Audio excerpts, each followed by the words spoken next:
ఒక్కొక్కడు చూడండి అసలు భగవద్భక్తి, పాపాలు, పుణ్యాలు, దేవుడు, పక్కవాడిని పట్టించుకోవడం ఏమీ ఉండదు.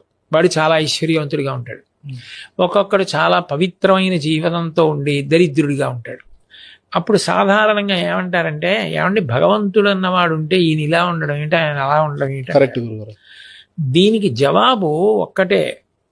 సనాతన ధర్మంలో ప్రాణప్రదమైన సిద్ధాంతం ఏమిటంటే కర్మ సిద్ధాంతం.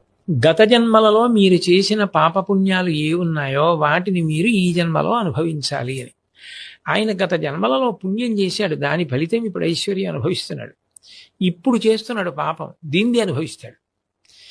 ఆయన గత జన్మలో పాపం ఇప్పుడు పూర్తి చేసేసుకుంటున్నాడు, అయినా ఇప్పుడు పవిత్ర జీవనం పొందున్నాడు. అందుకని దీని ఫలితం ఉత్తర జన్మల్లో పొందుతాడు. అప్పుడు ఆయనకి హెచ్చరిక, ఈయనకి భుజం మీద చెయ్యి పెట్టి అభినందించి అదే పవిత్ర మార్గంలో వెళ్ళడానికి తోడ్పాటు.